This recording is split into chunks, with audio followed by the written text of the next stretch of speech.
Hello and welcome to the Story Pilgrim, Nauvoo, Illinois, Quiet Reflections. Prior to 2008, I had never heard of Nauvoo, and if you're not a member of the Church of Jesus Christ of Latter-day Saints, I would be very surprised if you have. It sits on a bend of the Mississippi River in Illinois. If you find yourself there, you have either meant to go there or you are lost. A population of 1,100 people, it has a gas station, a dollar store, and 6 churches. It is the Midwest personified. I've spent quite a lot of time there, and I always love to visit this town, its people, and the living museum that it has become. Before we whisk ourselves off, please take a moment to make sure you are following the Story Pilgrim podcast. That way you will not miss out on any new episodes. They are bi-weekly. They appear as if by magic. Follow, follow, follow. Thank you. Nauvoo, Illinois. Let's get to it.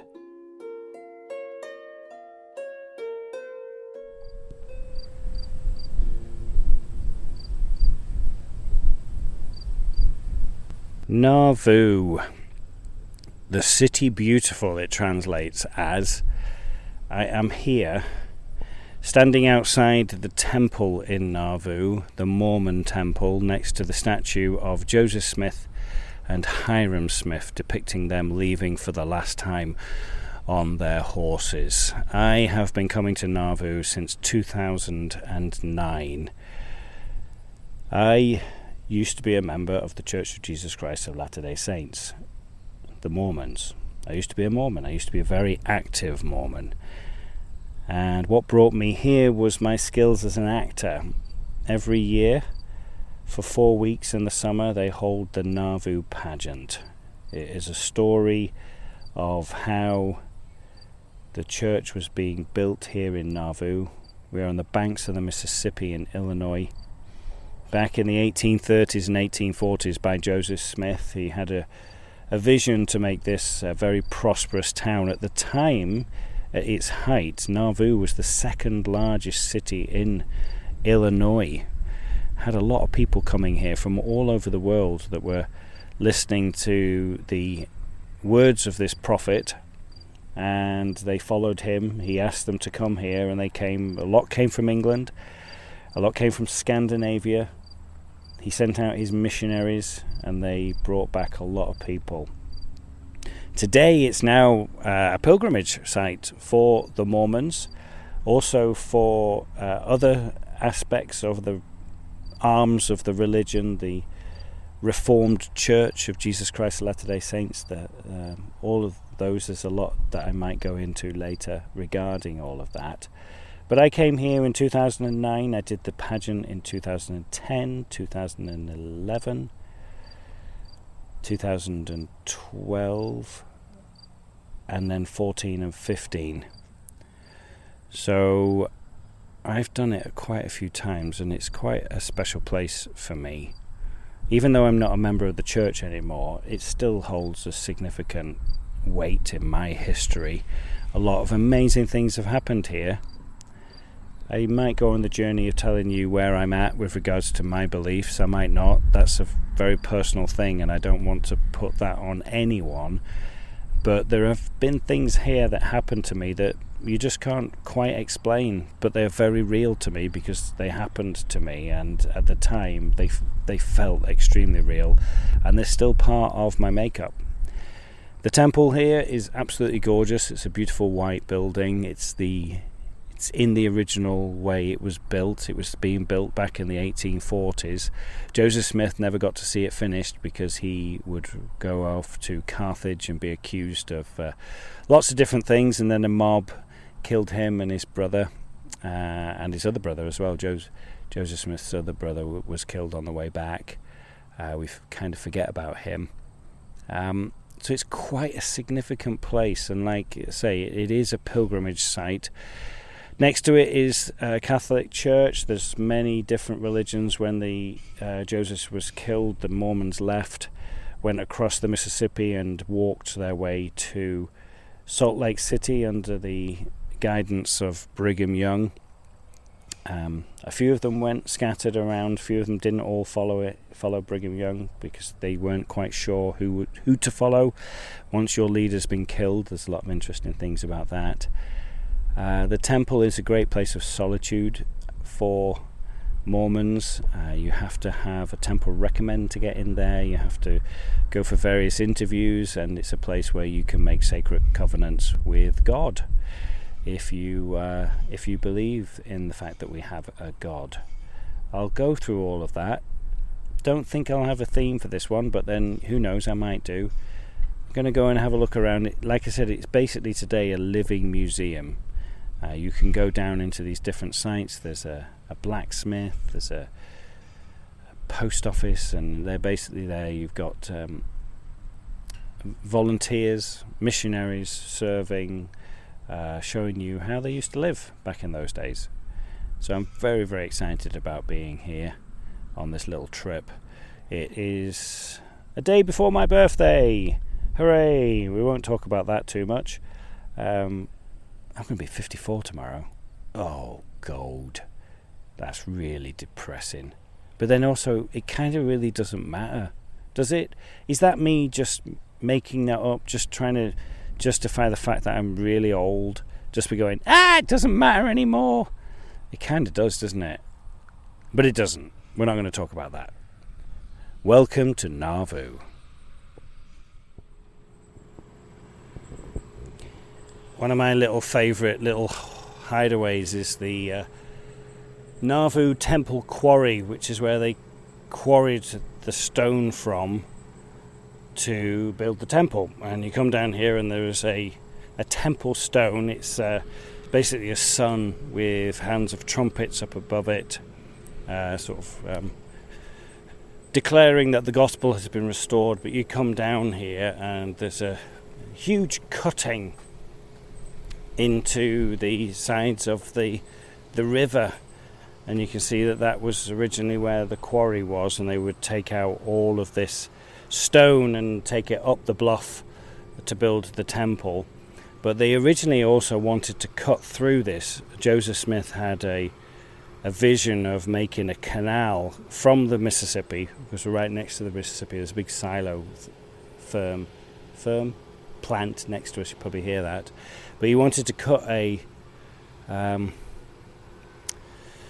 canal going through up, so that it would become like also a major port. So you have these huge barges that come up the Mississippi, goes all the way down to the Gulf, and he wanted it to be a major port. I see turtles down there in the water. There's a really big turtle. See it? Oh yeah. It's massive. They're normally quite small, but that one's huge. What it was. Yeah, really huge. I just saw a fish jump as well. There's another one. Bob and Paul would love it. Oh, they would. Yeah, and away.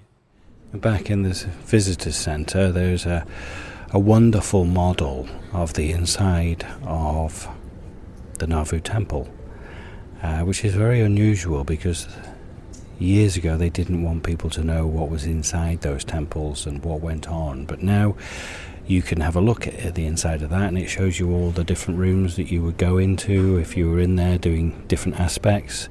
They have a baptismal font in there. Mormons believe that in order to return to God, you have to be baptized by the correct authority. So they do baptisms for people that have passed on. So you can prepare your names of your ancestors, and you can go in there and do baptisms for them. The baptismal font is always on the back of 12 oxen. The interesting thing with the Nauvoo Temple is the oxen, they have their feet actually you don't see their feet. Their feet basically go into the brickwork. A lot of people think that is just because it was a design fault and it sunk. A lot of other people also think that is to symbolize that the oxen, there's 12 of them representing the 12 tribes of Israel, are stuck, that they are stuck in the mud, and they're only going to be able to be released by the power of Jesus Christ. I quite like that. If that's something that you believe in, I think that's quite a nice little thing. And you go through the temple there, you do different ordinances for them, and there's a wonderful point where you go through into the celestial room, and you go through from the earthly realms and into what they would say a little place of heaven on earth. It's absolutely lovely. So if you do ever come to Nauvoo, come into the visitor centre and have a look at this wonderful model, which gives you a great insight into the inside of what the temple is and what it looks like, because it is a beautiful building. The model is a great insight to those of us that are not members of the church. Go and have a look. One thing that you cannot get away from in Nauvoo is the Mississippi River. I haven't seen a barge go up since we've been here. These barges are huge. There's a nice little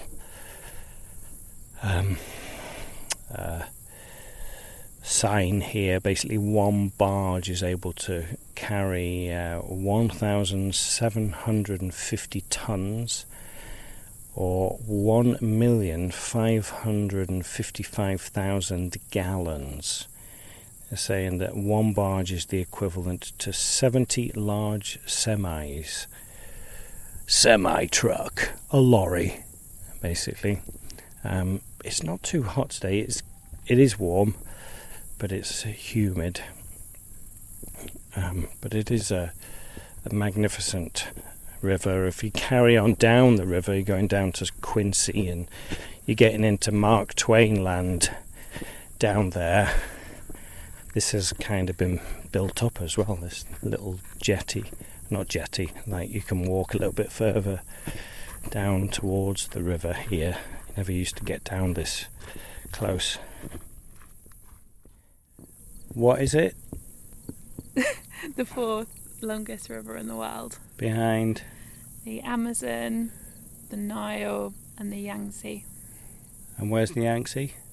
I've just learnt it's in China. Oh, and I've been up all four. Ooh. Well, not up it. I've been to all four. Which was your favourite of the four? Oh,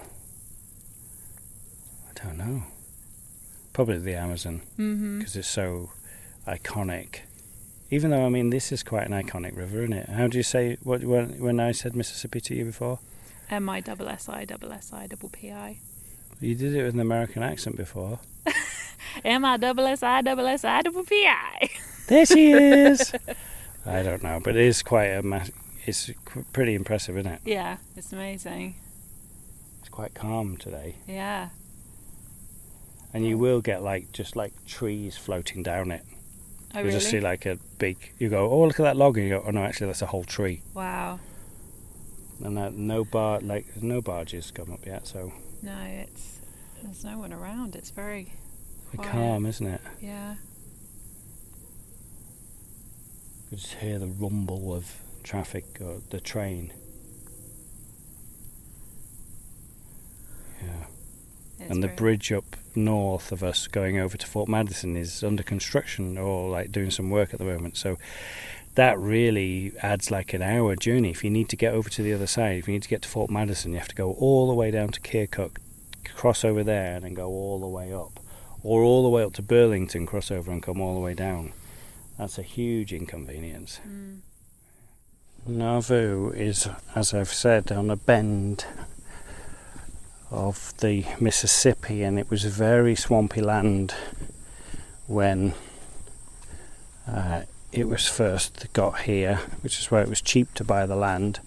So they built ditches, canals, taking the water out. One of my favourite spots is you come down off the river road just as you come out of Nauvoo, and you come down to an old original bridge, and look at that.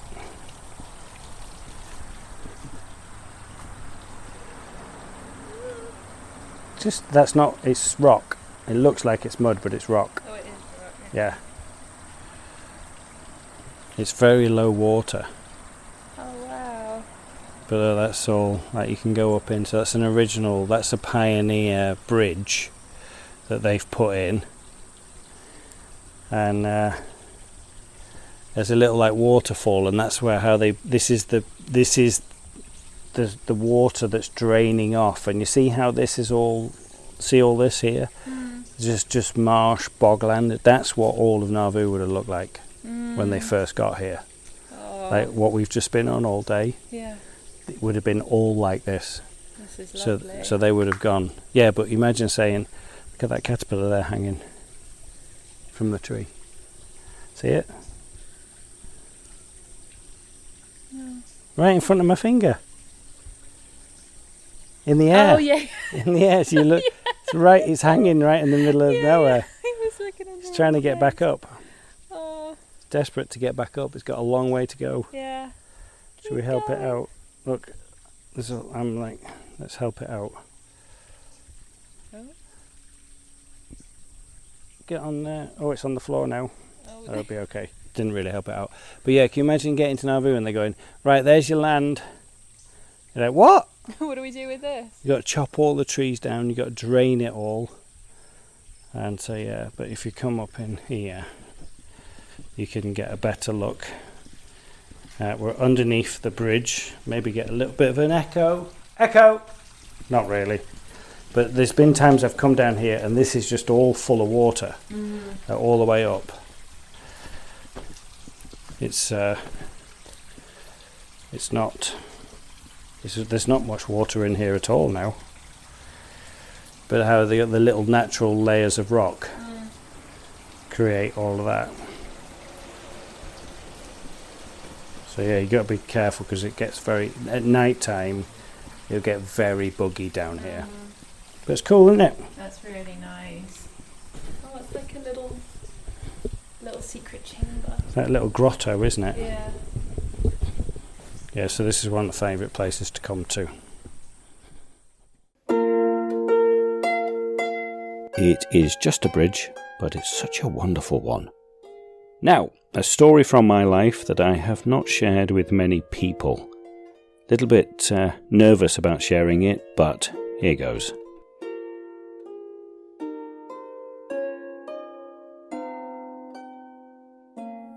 I'm on Parley Street and I have my own little story about Parley Street, which is kind of a weird one. But I experienced it and I kind of can't explain it.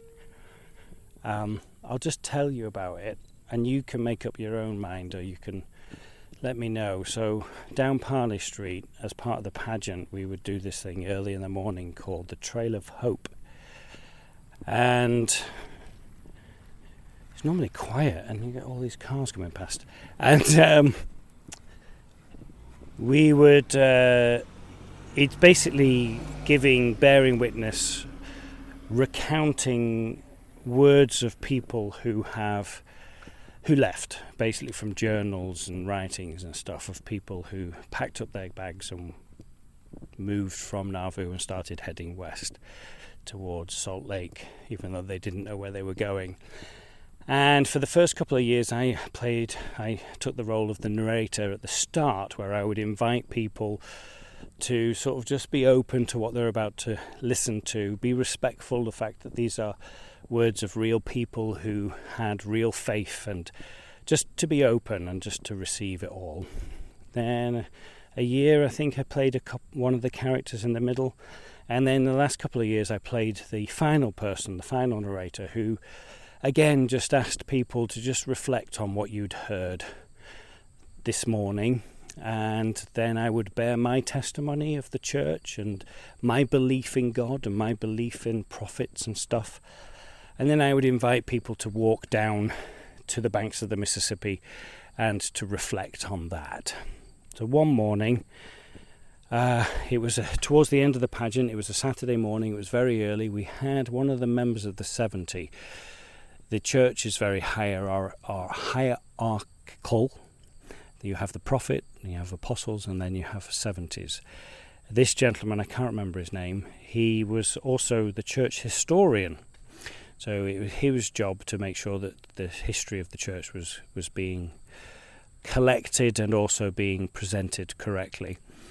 And as he was coming down, it's very early in the morning, I was very tired, and I was in a state where, I'm believing in the church and all this type of stuff, I'm believing in God, but I was very tired, and I really needed to just have some strength. And I could see his group coming down. We'd done started specially early for just him, his wife, and his entourage to come and experience the Trail of Hope. And I was very tired, and I just kept saying a prayer, please, somebody just help me to say this, to get through this, to basically be able to bear witness that what happened here was true, because a lot of people went through really awful times here.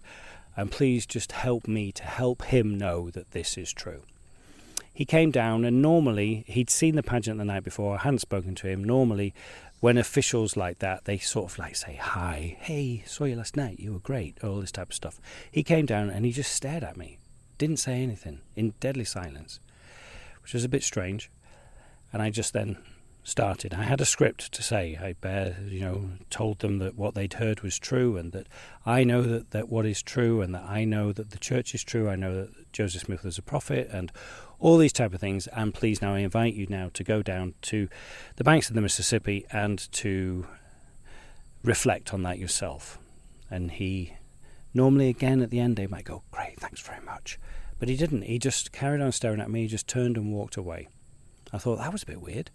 But the next group were coming down, so I was like, forget about it, just get on with it, carry on. So anyway, forgot about it, carried on. Going through the day, that afternoon I had an afternoon off, and I went up to watch the young performing missionaries but do one of their shows in one of the theatres here, and it was packed, and there's an elder and a sister that look after the YPMs, and she saw me and she goes, oh, Darren, I've got some spare seats in the middle. Go and sit in there. You can go and sit in them. So I went in, sat in, and as I'm sat waiting, the elder who I had performed for in that morning comes in and sits right next to me. And he sees me and he grabs me and he hugs me and he holds me by the shoulders and he looks into my eyes and he goes, Darren, this morning, when you bore witness to me that you know that this is true, because you know that it's true, I know that what happened here is true. Thank you. And I was just kind of a little bit blown away, because I was like, that's kind of what I asked in my prayer for him to be able to say, and he's just told me that that's exactly what happened. And anyway, we then just had a lovely chat, we watched the show, and that was it. Anyway, Monday morning comes, so that was all on Saturday, and I was told that I needed to find this maturer, let's use that word, sister missionary. She needed to see me. I eventually found her, and she's like, I'm so glad that I found you, because I'm leaving tomorrow on my mission. I'm going back home. But on Saturday morning, I was on the wagon ride. They have a wagon ride that goes around Nauvoo. It says I was narrating on that wagon, and I was coming down Parley Street just as you were bearing witness to that first group, to that elder and his wife. And she says, as we came down, I looked behind you, and behind you there's a little car park. She said in the car park there were 100 saints, pioneers. They were all stood there, and they were like lifting you up, and they were pushing you towards the elder. And she said, I just couldn't believe what I was seeing. She said, I just froze. And she said, I'm supposed to be narrating and giving the stories of all this stuff. And I said, I just couldn't speak. And she says, as I was sat there looking at this spectacle that was happening in front of me, a little girl on the wagon ride just said to her parents, look, do you look at all those people? And the woman, the sister missionary, said, what, do you see all of those people behind him? And she said yes, and apparently 2 other people on the wagon said yes. And she said, Darren, for the rest of the ride, which is about another 20 minutes, she says, I couldn't speak. The whole wagon was just filled with what we would call the spirit of it all. So then, at that time, when I heard that, I was just like, then the elder wasn't feeling my witness. He was feeling the witness of the people who actually did it, who are actually here. They were coming through me. They were using me as a conduit to bear witness to him that they actually believe and they did it because of their faith. That's the story that I have. That is an account that happened to me that has been recounted several times. I've never really told many people that. I was asked to go to the church and to write all of that down for them to put it into the church records. The president of the mission at that time said, I've heard of saints being seen on the Nauvoo grounds, but I've never heard of that many all coming together at one moment and appearing in that way. I'm in a position in my life now where I kind of don't believe in that. I kind of don't think that there is anything. I don't think that there's anything after this life. But I really do want to think that there is. I really hope, because I love life. I've said it so many times. And I really don't want it to end. But I kind of won't know, will I? But that also really scares me. So to have stories like that, and I'm stood about 50 yards away from where that actually happened, and I think back to who I was there then, who I am now, the beliefs I had then, the beliefs that I have now. What does it mean? What does it do? How does it make me the person that I am? Am I overthinking things too much? What is that? Take that story in any way that you want. I'm telling you that's how I experienced that story. I'll leave it there. What does it mean? What is that? Does it matter? It's all part of my life and what makes me me. Meanwhile, back to the visitor centre.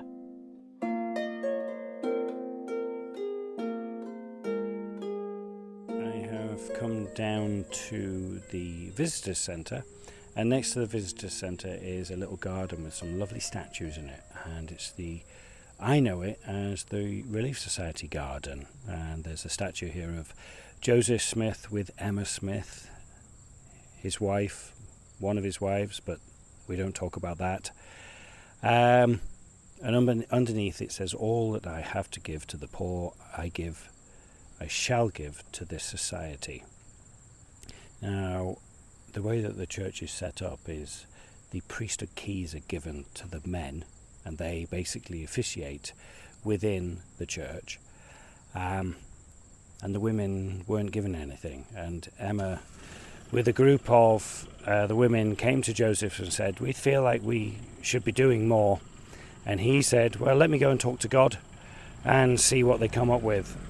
And he came back and he says, I feel like we need to get this Relief Society. So he forms the Relief Society with Emma. I think Emma was the first president of it. And it basically was the starting of what they call now the Relief Society in the Mormon Church. And the thing with that is, it is now the oldest continuously operating women's society in the world. I'm at the pageant site now, which is where they hold the Nauvoo and the British pageant now. It's a massive stage. It's very steeply raked. I would say that rake is, I'm guessing, but it's probably, I don't know, what's that, about 20 degrees? It's a really steep rake. It's changed so much over the years, for the better. More is safer. There's more safety things involved. 3,000 people would come and watch. 2,500, 3,000 people you can get sat in the field here. They've got a permanent little sound and light hut now. There's 4 lighting rigging stands which go up about 60 feet. All the lighting from it. There's lighting all the way around it. There's so many different entrances and exits from this. It's a massive stage. The sound system that they get involved is amazing. So you can literally just whisper, and the whole audience, all 3,000 people outside, will hear you. But because you're on this massive stage, you have to also be big, using big, bold gestures. You can't walk in straight lines. You have to walk in diagonals. It makes it look like you're actually moving. It's a really special thing to be a part of. You have 20 what they call core cast members who are actors who spend the whole time out there, and every week you have about 150 what they call family cast.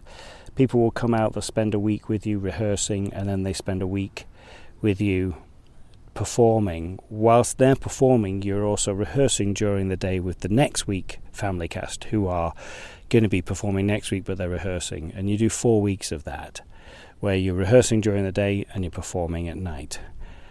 It's quite a spectacular thing to be a part of, and a lot of Mormons will come here during the I should say members of the church. I shouldn't refer to members of the church as Mormons. They are Christians. They're known by many other different things, but they'll come here as like a summer vacation, as a little pilgrimage to the place which was very, very substantial in the history of the church. And this pageant and the British pageant tells how that church became what it is today, why people left England, Scandinavia, Europe, and came over here to be a part of building up what they believed to be God's kingdom on the earth.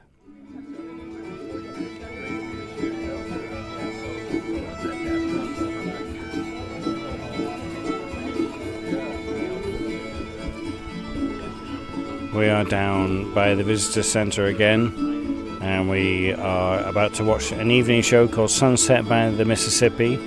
It's a show that the young performing missionaries put on, but the more mature performing missionaries will also do it when the young performing missionaries are not here. So it's all got a lot of energy, so it should be fun.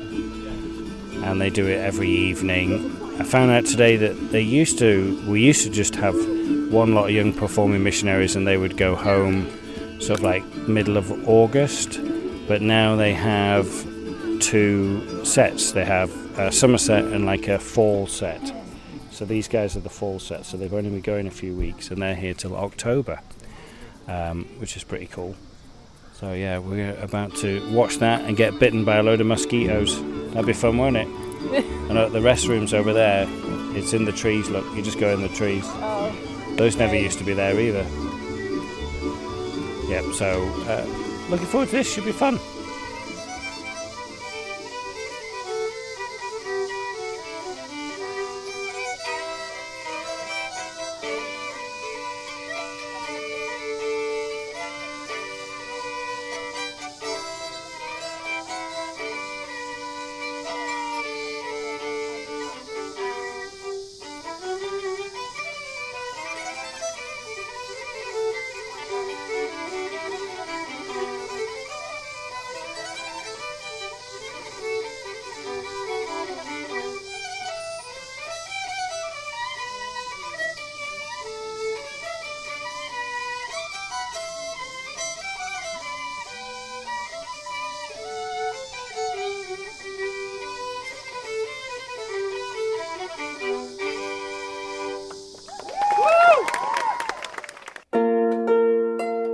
The YPM's young performing missionaries are always a lot of fun and great to be around. They always have so much energy.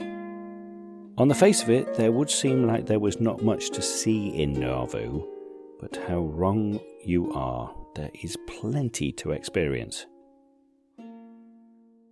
We're down at the corner of Main Street and Kimball, and you have the printing office here, which is one of my favourite places to go in, because they basically show you how they put all together the typeset and stuff, and they also tell you a little story about how it's really hard to see the difference between a P and a Q on these printing offices. So that's where the term mind your P's and Q's comes from.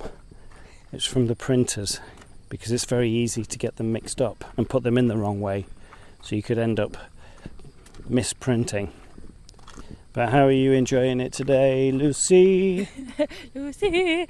Yeah, there's a lot to take in. This is all completely new to me, so it's a bit information overload. But I mean, everyone's very lovely and very happy that we're here, and Yeah, that's it. It's also like during the height of summer, you've got loads of people going in and out of here, but you can see like when we go in, we're the only people, so they sort of jump up and they're like, oh, at least we're giving them something to do. Yeah, we're doing them a favour. Yeah, really. Exactly. And we went in the Browning gun shop across the road earlier, and that's where Browning guns basically started off, which is quite a major thing in the world now. Is Browning guns.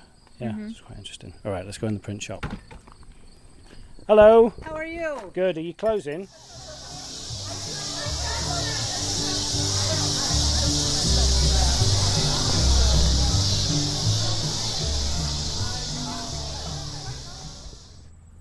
Back to where I started my re-journey here in Nauvoo at the statue of Joseph and Hiram outside the front of the temple. It's been a really interesting flying visit, but coming back here with Lucy and at the current state of my life at the moment and where I'm at, where I'm not at, where my head is, where my thoughts are. It's been an interesting time of contradiction of emotions, of memories of a different time, of memories of different feelings, of a different attitude to where I am now. It's kind of trying to balance that. They've got so many stories from this place. I've hardly scratched the surface. As we've gone around, we went into Scoville's bakery, we went into the printing shop, we went into Hebe C. Kimball's house, John Taylor's house, we went down to the Mississippi along Parley Street, we went to watch Go Ye Into All the Nations in the 70s Hall, we watched Sunset by the Mississippi last night. It's such a joyous place for the people who are here, the people who are part of this now, part of this bigger thing that is kind of doing its own thing out of the world into their world. And coming here as somebody who was once part of that, somebody who helped to lay the foundation of what this is now, but I've stepped away from it because of my own choices and my own desires and my own thoughts and my own beliefs and my own feelings. It really is an interesting experience for me. It's an interesting pilgrimage for me. This really is, for me, for the rest of my life, Nauvoo will be a place of pilgrimage because it's personal to me. And that's kind of what this pilgrimage is on this life. I feel like I've kind of shot myself in the foot by calling the podcast, by calling my project The Story Pilgrim, because immediately people go to a religious context, and I think a lot of people are switched off by that. But it doesn't mean that at all. It's that connection. I have a connection to this place, and nobody can ever deny that. And what that is personal to me. And then as I bring Lucy into it, it makes it gives her a little connection, a personal connection for her to this, but in a different way, in a completely different way. And I just invite her, I invite you, as you listen to this, to find out what is your pilgrimage. Where are your pilgrimages? What is that you're going through? This is a very, very special place to me, and it will always remain that way. And I'm going to another special place for me, Chicago. I'm so excited to be back there, to see friends that are very special friends to me, to see a town that loved and respected me for who I am. And I guess that's all what we want, isn't it, really? Just to be seen and heard. That's quite special.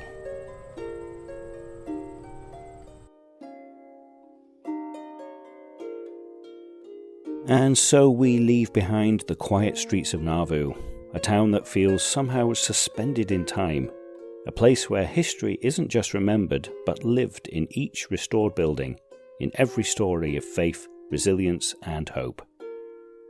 Walking through Nauvoo, one can almost feel the echoes of those who came before us, their struggles and dreams woven into the very fabric of this place. For me, it's more than just a town.